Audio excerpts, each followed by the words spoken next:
ஆண்டவராகிய இயேசு கிறிஸ்துவின் நாமத்தில் வாழ்த்துக்கள். இப்பொழுதும் இந்த ஒரு விசேஷமான நிகழ்ச்சியின் மூலமாக உங்களை சந்திப்பதில் கர்த்தருக்குள் மிகுந்த மகிழ்ச்சி அடைகிறோம். இந்த நாளில் ஒரு விசேஷமான, ரொம்ப முக்கியமான, அத்தியாவசியமான ஒரு குறிப்பை குறித்து, ஒரு தலைப்பை குறித்து நாம் தியானிக்க போகிறோம், பேச போகிறோம், விவாதிக்க போகிறோம். நம்ம மத்தியில அன்பு சகோதரர் எம்டி ஜெகன் அவர்கள் இருக்கிறாங்க. அவங்களுக்கு ஒரு பெரிய இன்ட்ரோடக்ஷன் தேவையில்லைன்னு நான் நினைக்கிறேன். நாம் நேரடியாக நிகழ்ச்சிக்குள்ளாக கடந்து செல்வோம். Praise the Lord. இந்த நாளில் இந்த மாதிரியான ஒரு நிகழ்ச்சியில உங்களோடு ஒரு முக்கியமான தலைப்புல விவாதிப்பதை குறித்து நான் கர்த்தருக்குள்ள ரொம்ப சந்தோஷப்படுகிறேன். அது கர்த்தர் எனக்கு கொடுத்த ஒரு சிலாக்கியமாக நான் நினைக்கிறேன். இப்போ இந்த நாட்கள்ல பாத்தீங்கன்னா நாம இந்த பேண்டமிக் போன்ற சூழ்நிலைகள் எல்லாம் கடந்து வந்திருக்கிறோம். அப்புறம் நம்ம கடைசி நாட்கள்ல வாழ்ந்து கொண்டிருக்கிறோம் அப்படின்றது ஒரு நிதர்சனமான உண்மை. துரிதமாக இந்த உலகத்தின் முடிவை நோக்கி இந்த உலகம் ஓடிக்கொண்டிருக்கிறது என்பதற்கு அநேக சான்றுகள் இருக்கிறது. அதை நம்ம அநேக காரியங்களை நம்ம பார்த்திருக்கிறோம். இப்படிப்பட்ட இந்த தருணத்துல கர்த்தருடைய பிள்ளைகளுடைய வாழ்க்கையில ஜெபம் என்பது ரொம்ப அத்தியாவசியமான ஒரு காரியம். பவுல் ஒரு இடத்துல எழுதும் பொழுது, நீங்க ரட்சிக்கப்பட்ட நாட்களில் இந்த ரட்சிப்பு சமீபமா இருந்ததை பார்க்கலும் இப்பொழுது ரட்சிப்பு அதிக சமீபமா இருக்கிறது அப்படின்னு சொல்லி எழுதுறார் ரோமருக்கு எழுதும்போது. So we are close to our salvation. அதாவது இந்த சரீரத்திலிருந்து விடுபட்டு கர்த்தருக்குள்ள கடந்து செல்கிற அந்த ரட்சிப்பை குறித்து அவர் அப்படி எழுதுறாரு. அப்ப அந்த ரட்சிப்புக்கு நம்ம நெருங்கி போகும்போது, அது மாத்திரமல்ல உலகத்தின் முடிவும் நம்ம கடைசி நெருங்கி போகும்போது நம்முடைய தனிப்பட்ட ஜெபம் ரொம்ப அவசியம். அதுல எந்த ஒரு சந்தேகமும் இல்லை. ஜெபம் தான் சுவாசம்.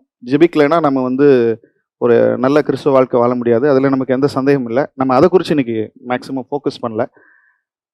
மற்றபடி நாம நம்முடைய தனிப்பட்ட ஜெப வாழ்க்கை, தேவனோடு இருக்கிற உறவை தாண்டி தேவனுடைய பிள்ளைகள் உலகத்தில் நடக்கிற அநேக காரியங்களுக்காக ஜெபிக்க வேண்டியிருக்கிறது.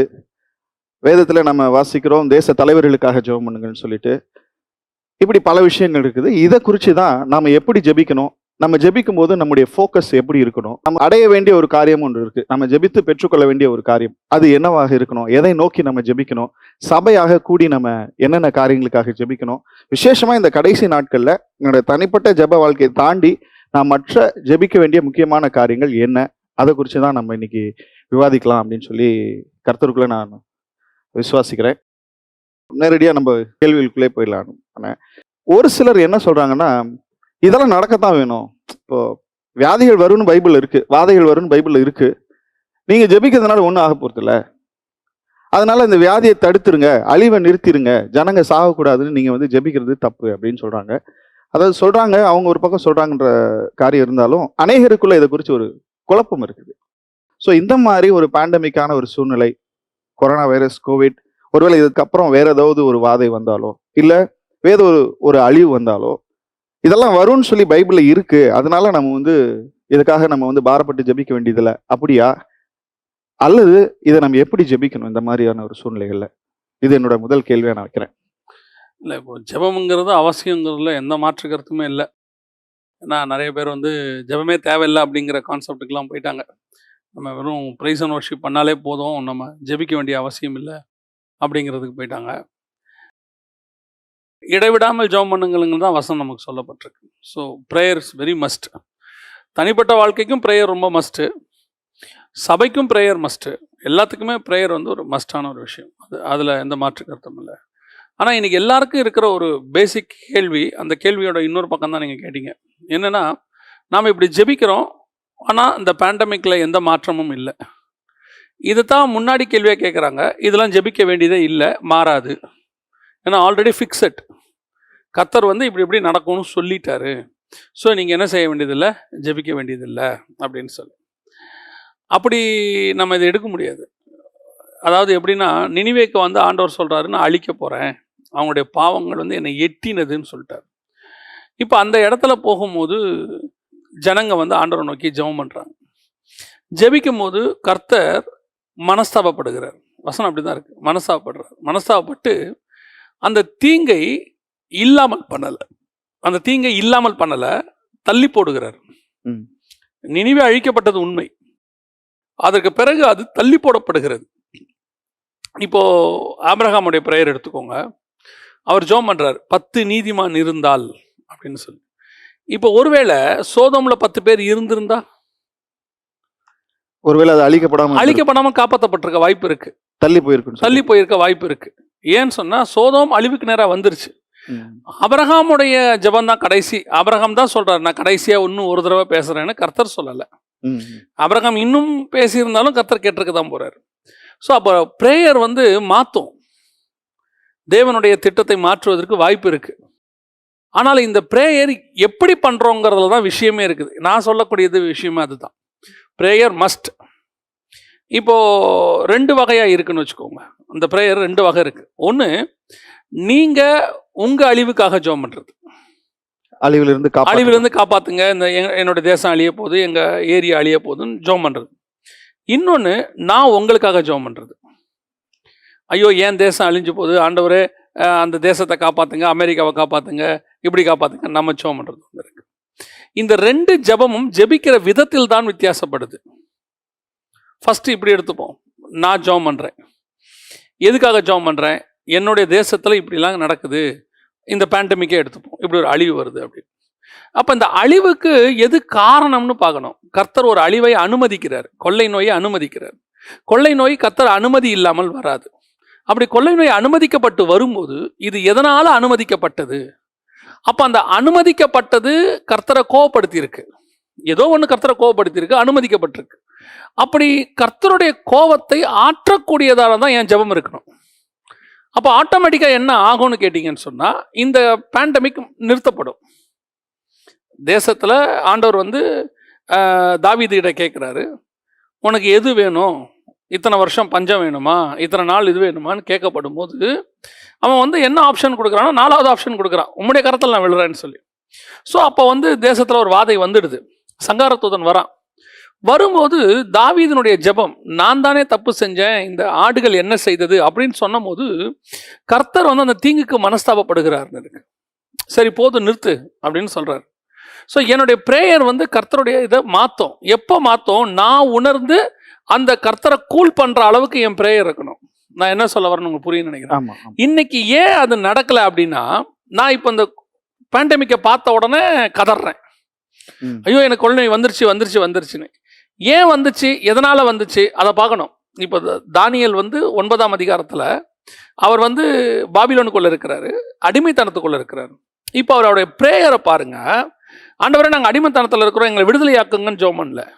நாங்கள் ஏற்கனவே நிறைய தப்பு செஞ்சுட்டோம், நாங்கள் வந்து உமக்கு விரோதமாக பாவம் செஞ்சுட்டோம், இந்த பாவத்திலிருந்து எங்களை என்ன செய்யுங்க, மன்னிச்சிருங்க. நாங்கள் அவங்க மன்னிப்பு கேட்குறாங்க, இந்த பாவத்திலேருந்து என்னை மன்னிங்க. அந்த மன்னிப்பை கேட்ட பிறகுதான் அந்த இடத்துல இருந்து நீங்கள் கவனிச்சு பார்த்தீங்கன்னா அவர் வந்து ஆண்டவர்கிட்ட வந்து விடுதலையை கேட்குறாரு. 9ஆம் அதிகாரத்தில் 5வது வசனம் தானியேல், நாங்கள் பாவம் செய்து அக்கிரமக்காரராய் இருந்து துன்மார்க்கமாய் நடந்து கலகம் பண்ணி உம்முடைய கற்பனைகளையும் உம்முடைய நியாயங்களையும் விட்டு அகன்று போனோம். அவர் ஒத்துக்கிறாரு, ஆமா ஆண்டவரே நாங்கள் அடிமைத்தனத்துக்குள்ள இருக்கிறதுக்கு எது காரணம், இதெல்லாம் செஞ்சோம், நாங்கள் செஞ்சதுனால நாங்கள் இன்னைக்கு இருக்கிறோம், எங்களை வந்து தயவு செஞ்சு இந்த பாவத்தை மன்னிங்கன்னு அவங்க கேட்கணும். அப்போ இந்த கொள்ளை நோய் வர்றதுக்கு என்ன காரணம், என்ன நடந்துச்சு? நான் எப்பவுமே நான் சொல்லுவேன், உடனே இவங்க எல்லாரும் என்ன சொல்லுவாங்கன்னா, தேசத்தில் வந்து அக்கிரமம் நடக்குது, அநியாயம் நடக்குது. தேசத்தில் அக்கிரமம் அநியாயம் இன்னிலேருந்து நடக்கல, அது ஏதோ புதுசாக 21ஆம் நூற்றாண்டில் நடக்கல. அக்கிரம அநியாயங்கிறது நோவா காலத்திலிருந்து நடக்குது. ஆமா, இன்னைய விட கொடுமையானது நோவா காலம். பூமி கொடுமையினால் நிறைந்திருந்தது. அப்ப அந்த காலத்துல இருந்தே பாவம் இருக்கு.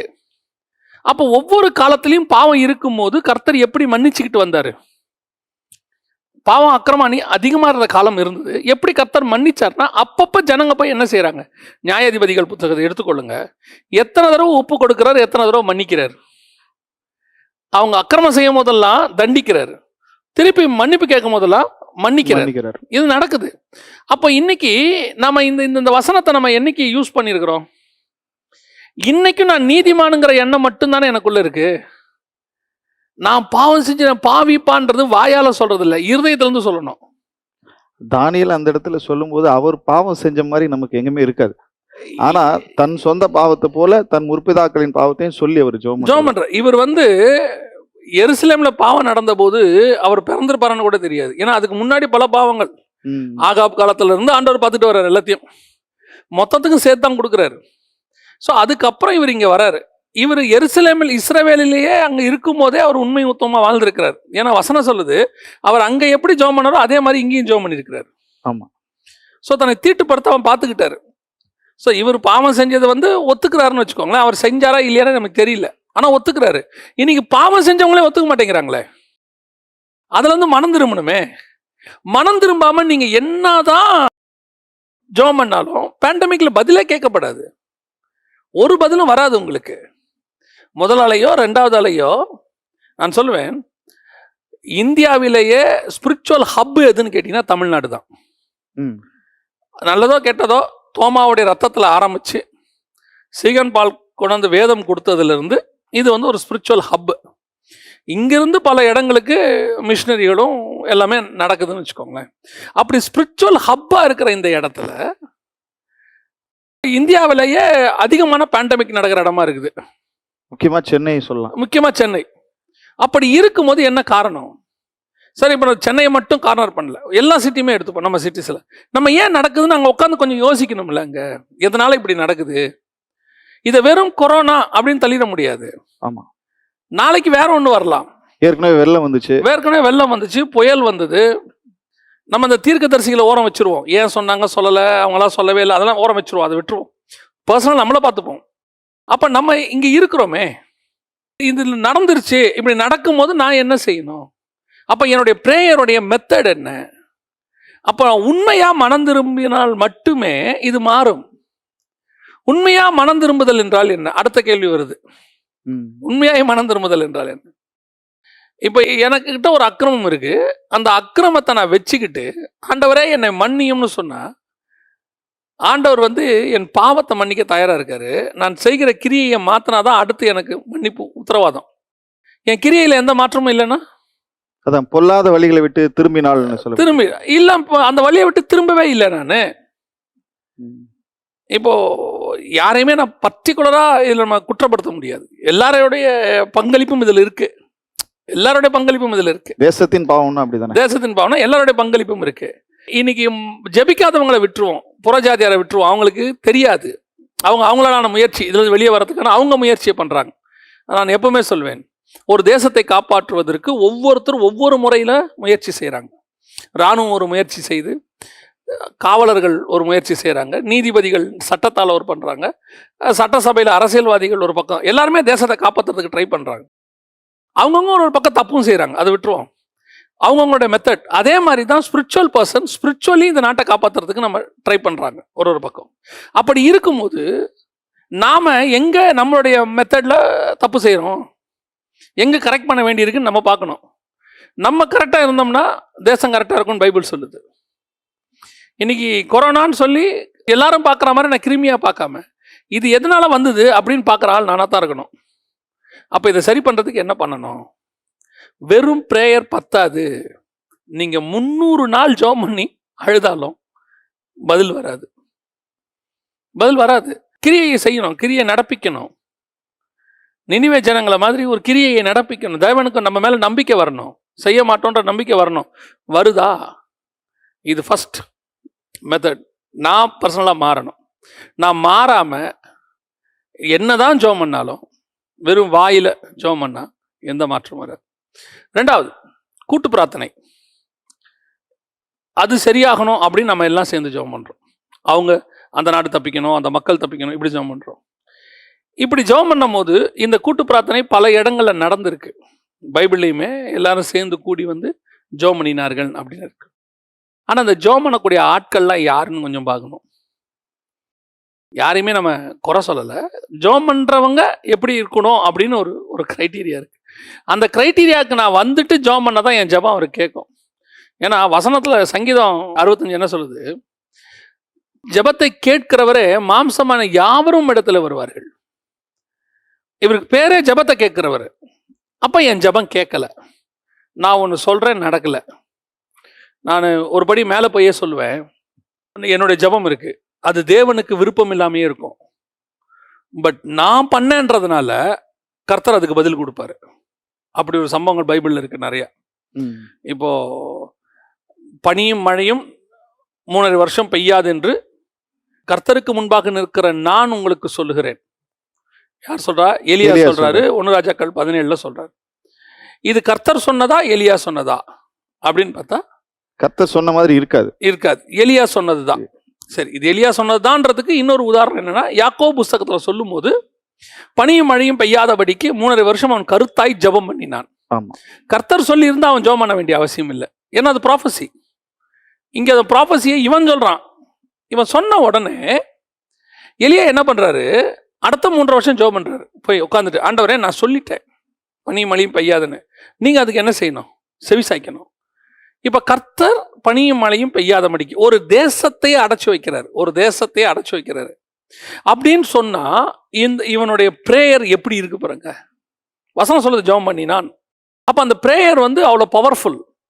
அப்ப ஜெபம் பண்ணக்கூடிய ஆளுடைய ஜெபத்தை கர்த்தர் கேட்டு உடனே கிரியை செய்யறாருன்னா, அந்த ஜெபம் பண்றவன் கர்த்தருக்கு முன்பாக நிற்கிறவனா இருக்கணும். அவன் ஜெபம் பண்ணான்னா கர்த்தர் கேட்பாரு. அது அவருக்கு சித்தம் இல்லை, அவர் சொல்லல, ஆனா அவன் சொன்னான். அதுதான் நான் சொல்ல வரேன் வித்தியாசம். அப்ப ஜெபம் பண்ணக்கூடியவங்க நம்ம ஒரு விஷயத்த சொல்றோம், நம்ம சொன்ன உடனே அது கர்த்தர் வந்து சொல்லாதா இருந்தாலும், நான் கர்த்தருக்கு முன்பாக நிற்கிறவனா இருந்தால் கர்த்தர் எனக்கு பதில் கொடுப்பார். இன்னைக்கு பதில் வரல. ஏன்னா நான் கர்த்தருக்கு முன்பா நிக்கல. கர்த்தருக்கு முன்பா நிக்கிறவனா இருந்தா தைரியமா நான் இந்த ஜெபத்தை செய்வேன்ல. அதுதான் இங்க மிஸ்டேக். அந்த ஜெபத்தை தான் நாம ஏறெடுக்கணும் இப்ப. ஸோ அப்போ இந்த மாதிரி ஒரு பேண்டமிக்கான சூழ்நிலைகள்ல கண்டிப்பா தேவனுடைய பிள்ளைகள் ஜெபிக்கணுமா வேண்டாமான்ற கேள்வியே இல்லை, ஜெபிச்சுதான் ஆகணும். ஜெபிச்சா இது ஒருவேளை முற்பிதாக்கள் செய்ததுனால வந்த பேண்டமிக்கா இருந்தாலும் கூட, சில பேர் அப்படி சொல்லுவாங்க, இதை முன்னாடி செஞ்சதுனால வந்து அந்த விளைவை தள்ளி போட வைக்க நம்மளால முடியுங்கிற. ஆனா அதுல முக்கியமான குறிப்பு வந்து இந்த வசனத்திலிருந்து நம்ம எடுத்துக்கலாம். என் நாமம் தரிக்கப்பட்ட என் ஜனங்கள் தங்களை தாழ்த்தி ஜெபம் பண்ணி என் முகத்தை தேடி தங்கள் பொல்லாத வழிகளை விட்டு திரும்பினால் அப்பொழுது பரலோகத்தில் இருக்கிற நான் கேட்டு அவர்கள் பாவத்தை மன்னித்து அவர்கள் தேசத்துக்கு சேமத்தை கொடுப்பேன். ஆமா, நாளாகமத்துல வரும். 2 நாளாகமும் 7ஆம் அதிகாரம் 14ஆம் வசனத்துல வாசிக்கிறோம். ஸோ இதுல கீயான விஷயம் வந்து நான் வந்து ஜெபிக்கிறேன், அழுது ஜெபிக்கிறேன், போராடி ஜெபிக்கிறேன், இத்தனை மணி நேரம் ஜெபிக்கிறேன், இத்தனை நாள் ஜெபிக்கிறேன்றதை விட மெய்யான மனம் திரும்புதல், தேவனுக்கு முன்னாடி, அதாவது என்னுடைய தனிப்பட்ட வாழ்க்கையில தேவனுக்கு முன்னாடி நிற்கிறவனாக, எலியாவை போல தேவனுக்கு முன்னாடி நிற்கிறவனாக, மெய்யாக என்னுடைய பொல்லாத வழிகளை விட்டு திரும்புகிற ஒரு மனுஷனாக, என்னுடைய பாவங்களை விட்டு திரும்புகிற மனுஷனாக நின்று நான் ஜெபிக்கும் போது நிச்சயமாக நினிவே பட்டணத்துடைய அழிவு தள்ளி போடப்பட்டது போல நம்முடைய தேசமாக இருந்தாலும் எந்த தேசமா இருந்தாலும் அந்த சேமத்தை கர்த்தர் கொடுப்பேன்னு சொல்லியிருக்கிறாரு. 100% ஆண்டவர் செய்வார். நான் இப்போ ஒரு விஷயம் பைபிள்ல இருந்து சொல்றது என்னன்னா, கர்த்தரால அவருக்கு பிரியமானவன் ஜெபம் பண்ணும் போது அவரால் அதை தாண்டி போக முடியாது. அது யாக்கோபு முழுதும் அழுதாலும் சரி, மரியாள் கண்ணீர் விட்டாலும் சரி, யார் செஞ்சாலும் அவரால் அதை தாண்டி போகவே முடியாது. அவர் பதில் கொடுத்துட்டு தான் போவார். தேவனை அறிகிற அறிவுனாய் தான். நாம போனோம், ஜெபம் பண்ணோம், வந்துட்டோம், செகண்ட் அலை வருது அப்படின்னா என்ன அர்த்தம்? ஜபத்தை கேட்கிறவர் தான் அவரு. நானும் பிரேயர் பண்ணிட்டேன். அப்ப நடுவுல என்ன நடக்குது? என் ஜபத்தினால என்ன பலன்? செய்யறேன்னா அவர் அசைக்கிறவனா இருக்கணும். அவர் என் ஜபத்தை தாண்டி போகக்கூடாதவரா இருக்கணும். அப்படி இருந்தால் மட்டும்தான் இது கேட்கும். அந்த இடத்துக்கு தான் நம்ம எல்லாரும் வரணுங்கிற. நம்ம வந்து வெளியரங்கமா ஜபத்துக்கு கொடுக்குற இம்பார்ட்டன்ஸை விட அந்தரங்கத்துல கர்த்தரோடு கூட இருக்கிற உறவு கரெக்டா இருந்தா இந்த வெளியரங்கமான ஜபம் தேவையே படாதும்பே. நான் இயேசு கிறிஸ்து ரொம்ப அழகா சொல்லுவாரு 11ஆம் அதிகாரம் யோவான்ல, பிதாவே நீர் எப்பொழுதும் எனக்கு செவிசாய்க்கிறீர் என்று நான் அறிந்திருக்கிறேன், ஆனால் இங்கே உள்ளவர்கள் விசுவாசிக்கும்படி நான் ஜெபிக்கிறேன். லாசருடைய கல்லறைக்கு முன்னாடி நிற்கும் போது இந்த கான்ஃபிடென்ட் தான் எனக்கு வேணும். நான் I am standing in front of the God. நான் ஜெபம் பண்ணா கர்த்தர் செய்வார். நான் இன்னைக்கு பிரேயரை பெர்ஃபார்மன்ஸா மாத்துறேன். இன்னைக்கு தமிழ்நாட்டில் எடுத்துக்கோங்க, இந்த பேண்டமிக் டைம்ல லேக்ஸ் அண்ட் லேக்ஸ் ஆன ஆன்லைன்ஸ்ல பிரேயர் போயிட்டே இருக்கு. இந்த ஒரு பிரேயர் கூட அதை தடுத்து நிறுத்த மாட்டேங்குது. ஏன்? அதாவது வாதைய இந்த ஜபம் தடுத்து நிறுத்தலன்றீங்க. இமிடியேட்டா நிறுத்தணுங்கிற. இப்ப அடுத்த பேண்டமிக் வருதுங்கிறாங்க. இப்போ ஒன்றும் கேட்டு போல, நாம எல்லாருமே கர்த்தருக்கு முன்பாக நிற்கிறவர்களாக இருந்தால் வாதை இந்த தேசத்துக்கு, தமிழ்நாட்டுக்கு வராது. அப்படி வராத பட்சத்தில் இதுவே மிகப்பெரிய சாட்சியாய் மாறும். மிகப்பெரிய சாட்சியாக மாறும். ஏன் தமிழ்நாட்டுக்குள்ள வரல? அப்ப இங்க ஜெபிக்கிறவங்க இருக்கிறாங்க, மெய்யாக மனம் திருப்பி ஜெபிக்கிறவங்க இருக்கிறாங்க. இந்த நம்பிக்கை வந்துட்டா ஆட்டோமேட்டிக்கா ரிவைவல் தானாவே வரும். இதுக்கு பேர் தான் ரிவைவல். ரொம்ப அருமையான ஒரு விளக்கம். இப்போ இந்த மாதிரி சூழ்நிலைகளை நம்ம கண்டிப்பா ஜெபிக்கணும். அதுவும் முக்கியமா நம்ம தாழ்த்தி தேவ சமூகத்துல நம்முடைய குறைகள், குற்றங்கள், பாவங்களை வந்து அறிக்கையிட்டு மெய்யான மனம் திரும்புதலோடு எல்லாரும், கர்த்தருடைய பிள்ளைகள் எல்லாரும் ஜெபிக்கும் போது அதுல ஒரு மிகப்பெரிய மாற்றத்தை, கர்த்தர் சித்தமான தாவீதுடைய நாட்கள் அப்படியே வாதை நிறுத்தப்பட்டது போல அப்படிப்பட்ட அற்புதங்கள் கூட நடக்கலாம். அப்படி அற்புதங்கள் நடக்கும்போது அதுவே உலக அளவுல ஒரு பெரிய சாட்சியாக இருக்க வாய்ப்பு இருக்கிறது. கர்த்தருக்கு மகிமை உண்டாகட்டும்னே. அடுத்த காரியம் என்னன்னா, இப்போ நம்ம இந்த மாதிரி பேண்டமிக் இந்த மாதிரிலாம் ஜெபிக்கிறோம். நான் இந்த மீடியம் பத்தி பேச விரும்பல. ஏன்னா நான் இதை எப்படி பார்க்குறேன்னா, அவங்களால எப்படி முடியுதோ அட்லீஸ்ட் அப்படி ஜெபிக்கிறாங்க. நிறைய பேர் வந்து ஜெபிக்கிறதே இல்லை. சொல்றதுக்கே ரொம்ப கஷ்டமா இருக்குது. சில விஷயங்கள் சில ஆட்களோட பேசும்போது, ஞாயிற்றுக்கிழமை சபை திறக்கல என்னத்த அப்படின்ற மாதிரி சில பேர் ஏதோ சாப்பிட்டோம் எழுந்திரிச்சோம் நாள்ட்டு இருக்காங்க. சரி, அவங்கள விட்டுலாம். அப்படி ஏதோ ஒரு விதத்தில் ஜெபிக்கிறாங்க. ஆனால் அவங்க ஜெபம் வந்து இன்னும் தேவனை அசைக்கிறதாக, தேவனுக்கு பிரியமானதாக இருக்கத்தக்க ஒரு மெய்யான மனம் திரும்புதலும், அவங்க தங்க ஆண்டவருக்கு முன்பாக, அவங்க தங்க வாழ்க்கையில தேவனுக்கு முன்பாக மெய்யாக நிற்கிறவர்களாக இருக்கணும்னு சொல்லி சொன்னீங்க. ரொம்ப அருமையான சில காரியங்கள். அடுத்த காரியம் என்னன்னா, இப்போ இந்த பேண்டமிக் இது இருக்கட்டும், நான் ஏற்கனவே சொன்ன எண்ட் டைம்ஸ், இந்த கடைசி காலம் ஜெபம். அதாவது நான் சபையில் போதகனாக இருக்கிறேன். நாங்கள் சபையில் பொதுவாக நிறைய ஜெபங்கள் நடத்துறது உண்டு. சில நேரம் தினமும் கூட நடத்துவோம்.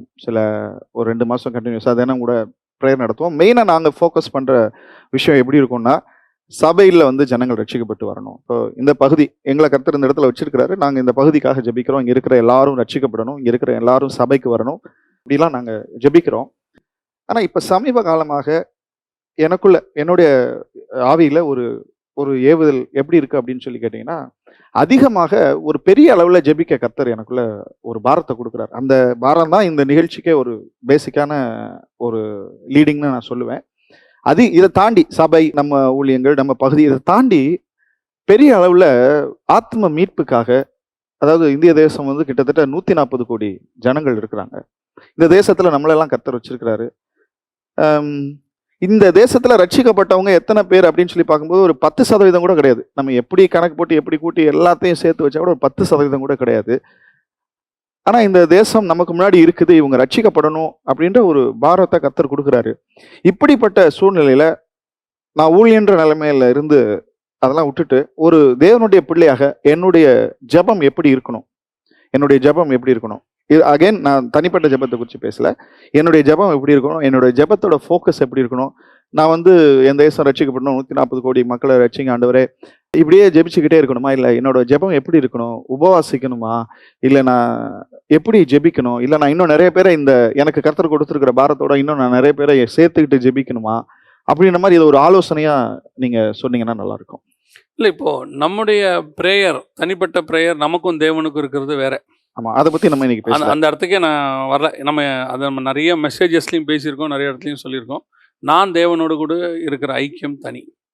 இப்போது என்னுடைய ஜெபம், அடுத்த கட்ட ஜெபம் எதற்காக இருக்கணும் அப்படின்னும் போது, எசேக்கியேல் 9ஆம் அதிகாரத்தில் கர்த்தர் வந்து தேசம் அருவருப்புகளால் நிறைந்திருக்கிறது பார்க்குறாரு. பார்க்கும் பொழுது கர்த்தர் சொல்கிறதான ஒரு வார்த்தை, தேசத்தில் நடத்த அக்கிரமல் நிமித்தம், அருவருப்புகள் நிமித்தம் பெருமூச்சு விட்டு அழுகிறவர்களின் மேல் முத்திரை போடு அப்படிங்கிறாரு. இந்த பெருமூச்சு விட்டு அழுகிறவர்களின் மேல் முத்திரை போடு அப்படின்றா என்ன அர்த்தம் அப்படின்னா, அவங்க எல்லாருமே பர்சனலி காடோடு இருக்கிறவங்க தான். அப்படி இருக்கிறனால தான் அவங்க என்ன பண்ணுறாங்கன்னா, தேசத்தின் ஒரு அக்கிரமம் நடக்கும்போது அவங்களால தாங்க முடியல, அவங்க அழுகுறாங்க. இந்த அழுது ஆண்டவரே இது எப்படியாவது மாறணுமே, இப்படி ஒரு குரூப் எப்பவுமே இருக்கும். எலியா காலத்தில் கூட ஏசபேலுடைய பந்தியில் போய் உட்கார்ந்த தீர்க்கதரிசிகள் இருக்கிறாங்க. கெபில மறைஞ்சிருந்த தீர்க்கதரிசிகள் கொஞ்சம் பேர் இருக்கிறாங்க. இவங்கெல்லாம் வந்து இந்த அக்கிரமத்தை கண்டு ஓடி போய் ஒளிஞ்சு ஜெபம் பண்ணிட்டு இருக்கிறவங்க. ஸோ இந்த ஜெபம் வந்து இந்த தேசத்துக்கான ஒரு மாற்றத்தை ஒரு நாள் கொண்டு வரும். எப்போ கொண்டு வரும்னு தெரியாது, ஆனால் கொண்டு வரும் இந்த இவங்க ஜெபிக்கிறது. நான் சொல்லக்கூடியது என்ன ஒரு விஷயம் அப்படின்னா, கர்த்தர் அதே 9ஆம் அதிகாரத்தை பின்னாடி வரும்போது என்ன சொல்றாரு, அழுகிறவர்கள் மேல் முத்திரை போடு. ஏன்? நியாய தீர்ப்பு தேவனுடைய வீட்டிலிருந்து தொடங்கும் காலமாக இருக்கு.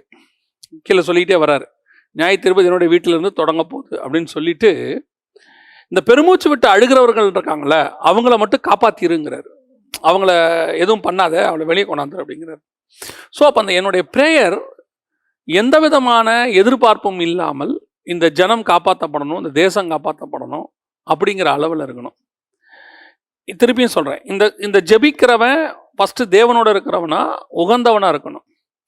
இவன் பணத்தாசை பிடிச்சவனா, பொருளாசை பிடிச்சவனா, ஜாதி வெறியனா, அப்புறம் பலவிதமான காரியங்களை உடையவனா இருந்துட்டு, ஒரு கூட்டத்தை நேசித்து ஒரு கூட்டத்தை வெறுத்து பணப்பிரியனா இருந்துட்டு இவன் போய் அழுதாலும் புலம்பனாலும் ஒரு பிரோஜனம் இருக்காது. உள்ளுக்குள்ளே இருக்கிற ஊற்று நல்லா இருந்தால் தான் வெளியே வர தண்ணி நல்லா இருக்கும். அவர் உள்ளதான் பார்க்குறாரு, இந்த ஜபிக்கிற ஆளை உள்ளதான் பார்க்குறாரு. இப்போ யூதாசு போய் ஆண்டவரே இந்த இஸ்ரவேலை காப்பாற்றும்னு அவன் ஜெபம் பண்ண என்ன ஆகும்? உள்ள பொருளாசையை வச்சுக்கிட்டு இயேசுவை காத்தி கொடுக்க போகிறத இதே யூதாசு உட்காந்து ஜெபிச்சா என்ன ஆகும்? கர்த்தர் சொல்லுவார், முதல்ல நீ மனம் திரும்புடா, அதுக்கப்புறம் அவங்க மனம் திரும்பத்துக்கு ஜெபம் பண்ணலாம் அப்படின்னு சொல்லுவார். அதே தான் பல பேருடைய ஜெபம் இன்னைக்கு அந்த நிலைமையில் தான் இருக்குது. முதல்ல அவங்க ஆத்மா பரலோகத்துக்கு போகிறது ரெடி பண்ண பிறகு தான் அடுத்த ஆத்மாவை கூட்டு போகிறத பற்றி அவங்க ஜெபம் பண்ணணும். ஆயத்தப்படுத்து. ஆயத்தமே படாமல் ஆண்டவரே சொல்ல, உன் கண்ணில் உள்ளதை ஃபஸ்ட்டு எடுத்துரு, அதுக்கப்புறமா அடுத்தவங்க கண்ணில் எடுக்கலாம் அப்படிங்கிறார். அப்படி இருக்கும்போது அப்படி ரெடியானவங்க போய் ஒரு ஜெபம் பண்ணுறாங்க அப்படின்னு சொல்லும்போது அந்த ஜெபத்திற்கு அந்த உகந்ததாக அந்த பட்டணம் இருக்குமானால் அந்த ஜெபத்திற்கு பதில் கிடைக்கும், கண்டிப்பாக கிடைக்கும். அந்த பட்டணம் அதுக்கு உகந்ததாக இல்லாவிட்டால் அந்த பட்டணத்துக்குள் இருக்கிற அவர்களாவது பாதுகாக்கப்படுவார்கள். ஜெபிக்கிறவர்கள் உண்மையாக ஜெபிக்கிறவங்க. ஒரு இடத்துல ஆண்டவர் சொல்றாரு, எசேக்கியேல் புஸ்தகத்துல, தானியேல், நோவா, யோபு போன்றவர்கள் புருஷர்கள் அங்கே இருந்தாலும் அவர்கள் தங்களை தப்புவித்துக் கொள்வார்களே அல்லாமல் அவங்க குமாரரை கூட தப்பிக்க முடியாதுன்னு சொல்றாரு. அதாவது அவங்க ஜெபம் இவங்களை மட்டும்தான் பாதுகாக்கும், மற்றவங்களை பாதுகாக்காது அப்படிங்கிறாரு. காரணம் என்ன அப்படின்னா, இவங்களுடைய அந்த ஊக்கமான ஜெபத்துக்கு தகுதி வாய்ந்ததாக அந்த பட்டணமோ அந்த ஜனங்களோ இல்லை. சரி, இப்போ நான் என்ன நினைக்கிறேன் அப்படின்னா, இதுக்காக ஜெபம் பண்ண வேண்டிய அவசியம் இல்லையா? கண்டிப்பாக ஜெபம் பண்ணணும். ஏன்? அவங்க மனம் திரும்புதலுக்கு நீ ஜெபம் பண்ணா அவன் மனம் திரும்ப விட்டாலும் அந்த ஜெபம் நம்மை காப்பாற்றும். ஒரு சிம்பிளான உதாரணத்தில் சொல்லணும்னா, யோபு நண்பர்களுக்காக ஜெபம் பண்ணினான், கர்த்தர் அவன் சிறையிருப்பை திருப்பினார். 42ஆம் அதிகாரம் யோபு புஸ்தகம். அப்போ என்ன அர்த்தம்னா, அதுலேயும் ரொம்ப பர்டிகுலராக ஒரு வேர்டு இருக்கும், கர்த்தர் யோபுவின் முகத்தை பார்த்தார்னு இருக்கும். இந்த நண்பர்கள் தப்பு செஞ்சிட்டாங்க, ஆண்டவரோட கோவம் அவங்க மேலே இருக்குது. இப்போ இவங்க போன உடனே இவங்க என்ன செய்கிறாங்க? ஆண்டவர்கிட்ட போகும்போது ஆண்டவர் சொல்கிறார், யோபு ஜெபம் பண்ணா தான் உங்களை நான் கேட்பேன், நான் கேட்க மாட்டேன்னு சொல்லிட்டார். யோபுவை பார்க்குறாரு, இவன் எப்படி ஜெபம் பண்ணுறான். இப்போ யோபுக்குள்ளே என்ன வரக்கூடாது? குரோதம் வரக்கூடாது, நண்பர்கள் மேலே கசப்பு வரக்கூடாது, இது எதுவுமே இருக்கக்கூடாது. இது எதுவுமே இல்லாமல் அவன் ஜெபம் பண்ணணும். அப்போது அவனுடைய பர்சனல் குவாலிட்டிஸும் வெரி இம்பார்ட்டண்ட். அதுக்கப்புறம் அவன் ஜெபம் பண்ணுறான், கர்த்தர் அவன் சிறையிருப்பை மாற்றினார், யோபுவோட சிறையிருப்பை மாற்றினார். அப்போது அந்த ஜெபம் குறைஞ்சபட்சம் என்னையாவது காப்பாற்றும். ஆனால் நான் பண்ணும்போது என்னையாவது காப்பாற்றணும்னு ஜெபம் பண்ணக்கூடாது, உண்மையுமா அவனுக்காக ஜெபம் பண்ணணும். ஸோ இப்படித்தான் இந்த கடைசி காலத்தில் ஜெபம் இருக்கணும். கடைசி காலம் பூமி கொடுமையினால தான் நிறையும். இது என்ன பேண்டமிக், இதை விட மோசமான பேண்டமிக்ஸ்லாம் வரும். நான் சொல்லலை, சயின்டிஸ்டே சொல்கிறாங்க, பைபிளும் சொல்லுது.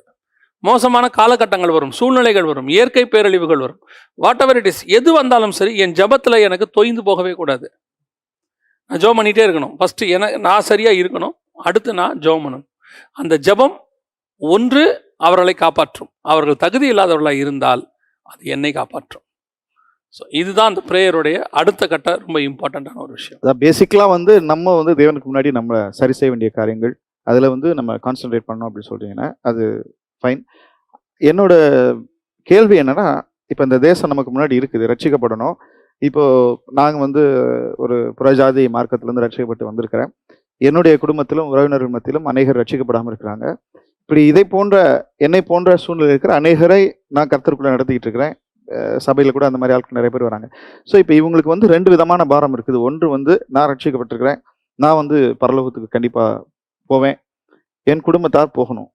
ஆனால் சில சூழ்நிலைகளில் நம்ம சொல்கிறோம், ஆனால் அவங்க ஏற்றுக்கொள்ள மாட்டாங்க. இந்த மாதிரி ஒரு பாரம். 2வது, என் தேசம் எனக்கு முன்னாடி இருக்குது. நம்ம இந்த கேள்வி எப்படி வச்சுக்கலாம்? இப்போ நான் கர்த்தருக்குள்ளே நான் நிச்சயமாக இப்போ ஒரு வேளை இன்னைக்கு மரிச்சா நிச்சயமாக பரலோகத்துக்கு போகிற நிலைமையில நான் வாழ்கிறேன் அப்படி வச்சுக்கிட்டு, ஸோ இப்போ என்னோட ப்ரேயர் அண்ட் ஃபோக்கஸ், ப்ரேயர்ல என்னோட ஃபோக்கஸ் எப்படி இருக்கும், அதாவது இந்த எண்ட் டைம் வியூவில், அதே நேரத்தில் ரட்சிக்கப்படாதவங்க குடும்பத்தார், ரட்சிக்கப்படாத தேசம், இந்த வியூவில் என்னோட ப்ரேயர் எப்படி இருக்கணும் அப்படின்னு சொல்லிட்டு. ஆமாம், ஃபஸ்ட்டு நம்ம பார்த்த மாதிரி நம்முடைய பர்சனல் ப்ரேயர் அதை விட்டுருவோம். இப்போ அது நம்ம கிளியர் ஆயிடுச்சு. இப்போ இந்த தேசம் ரட்சிக்கப்படணும், ஜனங்கள் மனம் திரும்பணும், கொள்ளை பொருளாக ஆத்துமாக்கள் வேணும். ஆமாம், அது வந்து நம்முடைய ஃபோக்கஸ். இதுதான் நம்முடைய ப்ரேயருடைய வெரி இம்பார்ட்டண்ட்டான ஒரு மையம். ஏன் சொல்கிறேன்னா, நம்ம குடும்பத்தை கூட நம்ம ரெண்டாவதாக வச்சுக்கலாம். ஏன் ரெண்டாவதாக வச்சுக்கலாம்னு சொல்கிறேன்னா, கர்த்தராக இயேசு கிறிஸ்துவை விசுவாசி, அப்போ நீயும் உன் வீட்டாரும் ரட்சிக்கப்படுவீர்கள். ஸோ அந்த வீட்டார் என்பது வாக்கு தத்தம். ஆண்டவர் எப்படியாவது அவங்களை கொண்டாந்துருவாருன்னு ஒரு நம்பிக்கை நமக்கு இருக்கு. நம்ம அந்த சென்டர் பாயிண்ட் ஆகிட்டோம். நம்மளை வச்சு ஆண்டவர் ஏதோ ஒன்று செஞ்சு அந்த குடும்பத்தாரை கொண்டாடுவார். அவங்களுக்காக நம்ம ஜெபம் பண்ணணும். அதை நம்ம டிஃபால்ட்டாக பண்ணத்தான் போகிறோம், பண்ணாமல் இருக்கும், அது தானாகவே வந்துடும். ஸோ நம்ம அதை செய்வோம். அதுக்கப்புறம் அடுத்து செய்ய வேண்டிய மிக முக்கியமானது இந்த தேசத்துக்கான ஒரு ஜெபம். இந்த ஜனங்கள் ஆத்துமாக்களுக்கு என்ன கேட்டால் வேற ஜெபமே இல்லை. இதுதான் ஃபைனல் ஜெபம். ஏன் இதுக்கப்புறம் வேற ஜெபம் இல்லை அப்படின்னு கேட்டால், இன்னைக்கு சொல்லி கொடுக்குற மாதிரி இந்த வேர்ல்ட்லி பிளெஸிங்ஸ்க்காக ஜெபம் பண்ண வேண்டிய அவசியமே கிடையாது. ஒரு இடத்துல கூட நியூ டெஸ்ட்மெண்ட்ல வேர்ல்ட்லி பிளெஸிங்ஸ்க்காக ஜெபம் பண்ணுங்கன்னு இருக்கவே இருக்காது. ஒரு இடத்துலையும் இருக்காது. இந்த வேர்ல்ட்லி பிளெஸிங் வந்து ஒன்று நீங்கள் செஞ்சீங்கன்னா அதோட ரியாக்ஷன் என்னன்னு இருக்கு இல்லையா? For each and every action that's reaction.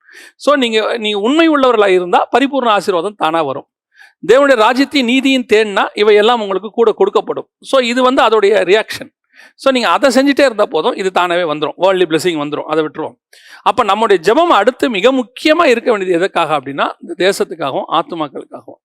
இந்த ஆத்துமாக்களுடைய ரட்சிப்புக்கு நீங்கள் ஜெபம் பண்ணும் போது எந்த பாகுபாடும் இல்லாமல் முழுவதுமாக வரணும் அப்படின்னு.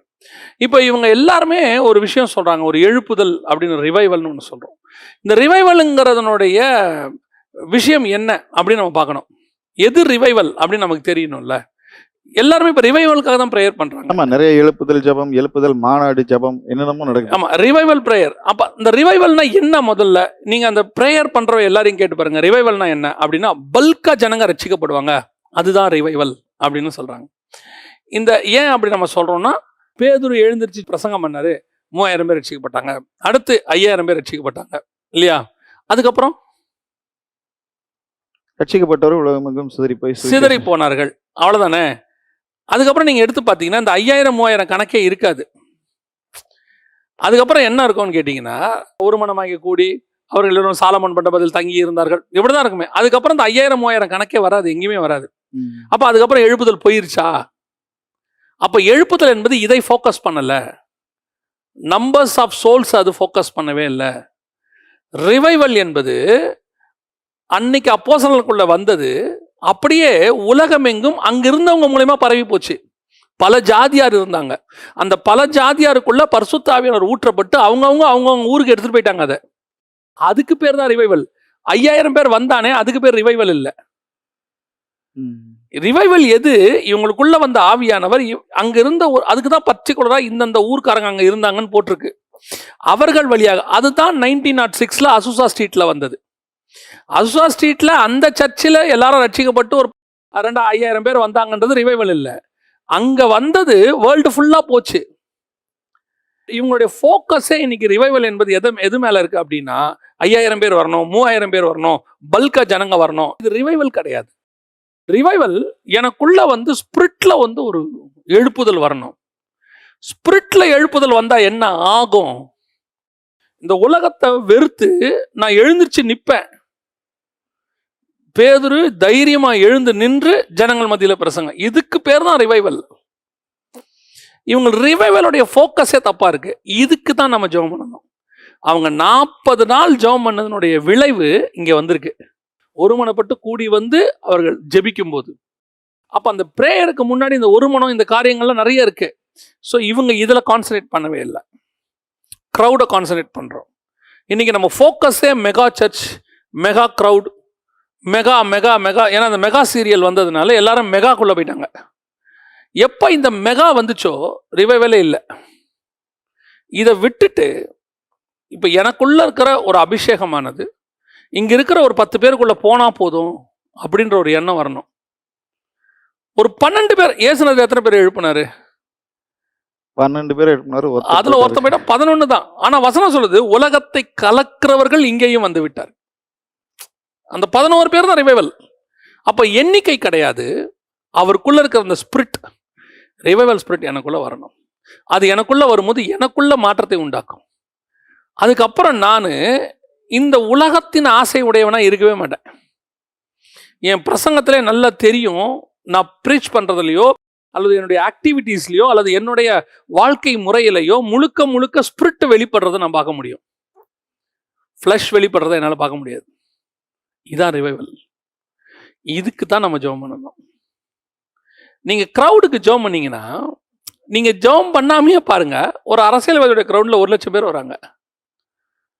வராங்க தானே. ஒரு பொலிட்டிஷியன் க்ரௌட், ஆமா, ஆமா. ஒரு கிரிக்கெட்டுக்கு, நிறைய கோடி யூரோப்ல ஃபுட்பாலுக்கு, ஒரு ஒலிம்பிக் போட்டி நடக்குது அங்க. அப்ப இதெல்லாம் என்ன ரிவைவலா? இவங்களுக்கு ரிவைவலுடைய ஃபோக்கஸே இன்னும் சரியான ஃபோக்கஸ் இல்லை. ஹோலி ஸ்பிரிட்டுக்குள்ள இருக்கக்கூடியதான அந்த ஸ்பிரிட்டோடைய காரியம் எனக்குள்ள வந்து இறங்கணும். அதான் அவங்களுக்குள்ள வந்து இறங்குச்சு. அது அங்கிருந்த ஒரு சிலருக்குள்ள போச்சு. அவங்க அந்த ஊருக்கு அதை எடுத்துட்டு போயிட்டாங்க. இவங்க அந்த ஊருக்கு எடுத்துட்டு போனவங்களை விட்டுட்டு இவங்க கிட்ட வந்து 5,000 பேரை மட்டும் பார்த்துட்டாங்க. அந்த எடுத்துட்டு போனவங்ககிட்ட தான் ரிவைவல் இருக்கு. இதுக்கு நம்ம ஜெபம் பண்ணணும். அதாவது நம்ம வந்து இந்த இத்தனை 1000 பேர் ரட்சிக்கப்படணும், இத்தனை லட்சம் பேர் ரட்சிக்கப்படணும் அப்படின்ற ஒரு ஜெப ஃபோக்கஸை விட்டுட்டு மெய்யான அந்த ஆவிக்குரிய எழுப்புதல் எல்லாருக்குள்ளேயும் வரணும் அப்படின்னு நம்ம ஜெபிக்க ஆரம்பிக்கணும்னு சொல்றீங்க. இந்த தண்ணி வந்து நல்லா கொதிக்கணும். வீட்டில் சுடுதண்ணி வச்சுட்டு குளிக்கிறதுக்கு இந்த தண்ணி நல்லா சூடாச்சா பாருப்பாங்க. கீழே அடுப்பை பற்ற வைங்க, அந்த தண்ணி தானாக சூடாயிருங்கிற. நீங்கள் தண்ணியே பார்த்துக்கிட்டு இருக்காதீங்க, அடுப்பை பற்ற வைங்க, தானாக தண்ணி சூடானது உங்களுக்கே தெரியும். நமக்குள்ள இருக்கிற ஆவியை நீங்கள் எழுப்புங்க. அந்த ஆவியை எழுப்பிட்டீங்கனாலே ஆட்டோமேட்டிக்காக ரிசல்ட் வெளியே தெரியும். நீங்கள் என் சர்ச்சுக்கு 5,000 பேர் வரணும்னு ஜெபம் பண்ணுறீங்க, எனக்கு அதில் உடன்பாடு கிடையாது, அதை விட்டுருவோம். எனக்கு அதில் உடன்பாடு கிடையாது. முதல்ல நான் அப்படி ஜெபிக்கல. ஏன் சொல்லணும்னா 15,000 பேரை எப்படி நடத்துவாங்கன்ற அந்த கான்செப்டை விட்டுருவோமே. சரி, 5,000 பேர் இருக்கட்டும். நான் கேட்குறேன், 25,000 பேர்னு கத்தர் வச்சுருந்தா என்ன பண்ணுவீங்க? உங்களுக்கு உங்கள் சபையில் எவ்வளோ எண்ணிக்கைன்னு உங்களுக்கு தெரியாதுல்ல, எவ்வளோ கர்த்தர் உங்களை நம்புறாருன்னு உங்களுக்கு தெரியாதுல்ல. அப்போ அப்படி இருக்கும்போது நீங்கள் ஏன் ஒரு லைன் போடுறீங்க? கேட்டால் சொல்லுவாங்க, அந்த டார்கெட்டை வச்சு ஜெபம் பண்ணுறோம். அந்த டார்கெட்டை வச்சு ஜெபம் பண்ணும்போது அச்சீவ் பண்ணணுங்கிற வெறி வருது. டார்கெட்டே இல்லாத ஒரு வேலை உலகத்தில் இருக்குன்னா அது மினிஸ்ட்ரி மட்டும்தான். அவர் உங்ககிட்ட இவ்வளோ ஆத்துமானு டார்கெட்டே கேட்கல. அவர் சொன்னார், நீ விதைய போடு, நான் பார்த்துக்கிற மிச்சத்தை. நல்லா விளையணும்னு கூட ஆண்டவர் ஜெபம் பண்ண சொல்லலை, ஆட்களை அனுப்புங்கன்னு தான் ஜெபம் பண்ண சொன்னார். இன்னைக்கு கிறிஸ்தவத்தினுடைய ஃபோக்கஸ் வேறையாயிருச்சு, ப்ரேயர்ல இருந்து எல்லாமே. நான் இன்னும் ஒரு காரியம் கூட முக்கியமாக சொல்ல விரும்புகிறேன். இந்த ப்ரேயருடைய ரிசல்ட் வெறும் ப்ரேயர் ரிசல்ட் கொண்டு வருமா அப்படின்னா, ஒரு பக்கம் ப்ரேயர் ப்ரேயர் ப்ரேயர், இந்த உலகம் வந்து நம்மளை கொஞ்சம் பார்க்குது. கிறிஸ்தவங்க நல்லா ஜெபம் பண்ணுறாங்க அப்படின்னு சொல்கிறோம், அதில் எந்த மாற்று கருத்தும் இல்லை. கிறிஸ்தவர்கள் அதிகமாக ஜெபம் பண்ணுறாங்க, என்ன கிரியை செய்யணும்னு பார்க்குறாங்க இல்லையா? ஆமாம். எனக்கு பக்கத்து வீட்டில் ஒருத்தன் சாப்பிடாம இருக்கிறான்னு தெரிஞ்சு அவன் இயேசு உன்னை நேசிக்கிறார், இயேசு உன்னை நேசிக்கிறார்னா இப்போ அவனுக்கு அந்த காஸ்பல் ரீச் ஆகுமா? இல்லை, ரீச் ஆகாது. அவனுக்கு தேவையானது சாப்பாடு. அவனை கொண்டு போய் சாப்பாடை மட்டும் நீங்கள் கொடுத்துட்டு வந்துருங்க. அவன் சொல்லுவான், இயேசுக்காரங்க வந்து சாப்பாடு கொடுத்துட்டு போனாங்கம்பா, சர்ச்சில் வந்து சாப்பாடு கொடுத்தாங்கம்பா, அவன் சொல்லுவான். அப்போது கிரியையும் இந்த உலகம் பார்க்குது. கொடுக்க வேண்டிய காலத்தில் இருக்கிற நாம கேட்க வேண்டிய இடத்துக்கு வந்திருக்கோம். இது கொடுக்க வேண்டிய ஒரு காலம். நிறைய சபைகள் செய்கிறாங்க, நான் இல்லைன்னே சொல்லலை. நிறைய சபைகள் செய்கிறாங்க, நிறைய ஊழியர்கள் செய்கிறாங்க, நிறைய ஸ்தாபனங்கள் செய்து உலகம் அது பார்க்குது. ஒரு நாட்டில் ஒரு தடவை ஒரு பெரிய பேரழிவு வந்தது. அந்த பேரழிவு நடந்தப்போ அதெல்லாம் முடிஞ்சிருச்சு. அதெல்லாம் முடிஞ்ச போன பிறகு ஒரு 2-3 மாதம் கழித்து போய் ஒரு மீட்டிங் நடத்துறதுக்கு ஒருத்தர் கேட்குறாரு, ஒரு ஊழியக்காரர், எங்களுக்கு பர்மிஷன் கொடுங்கன்னு. அப்போ அங்கே பர்மிஷன் கொடுக்க வேண்டிய அந்த காவலர் சொல்கிறாரு, உங்களுக்கு பர்மிஷன் தரமாட்டோம். ஏன்? ஒரு 3 மாதம் முன்னாடி ஒரு பேரழிவு வந்துச்சு, இந்த ஏரழிவில் நடந்துச்சு, உங்களுடைய ஸ்தாபனத்துலேருந்து நீங்கள் என்ன செஞ்சீங்க? சட்டப்படி அதில் வேற, அதை விட்டுருவோம்.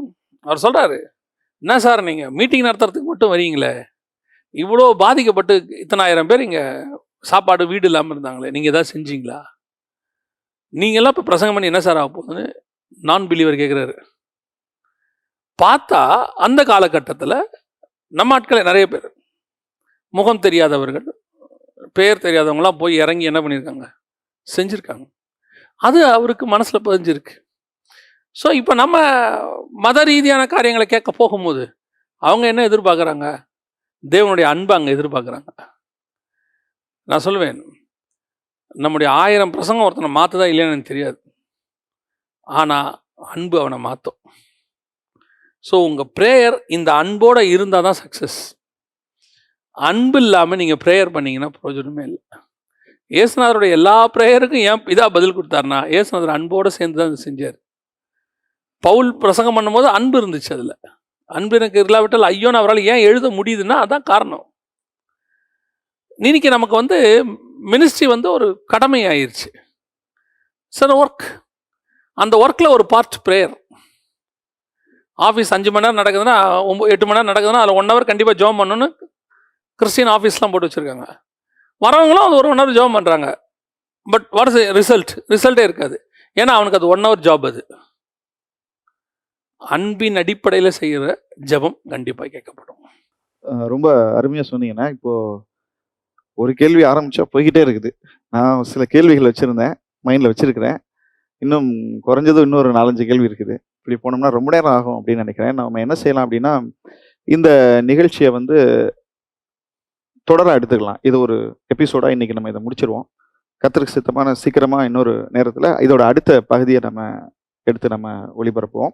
அப்போ என் தேசத்தின் ரட்சிப்புக்காக, என் தேசத்தின் எழுப்புதலுக்காக நான் எப்படி ஜெபிக்க வேணும், என்ன ஃபோக்கஸில் ஜெபிக்கணும் அப்படின்னா, முதல்ல கண்டிப்பாக என்னுடைய தனிப்பட்ட வாழ்க்கையில் நான் தேவனோடு நான் எப்படி ஆண்டவர் எதிர்பார்க்கிறாரோ அந்த அளவுக்கு ஒரு பரிசுத்தத்தோடும் ஒரு ஐக்கியமான ஒரு உறவோடும் நான் இருக்க வேண்டும். தேவனுக்கு முன்பாக நிற்கிறவனாக இருக்க வேண்டும். எனக்குள்ள அந்த அனல் இருக்கணும்.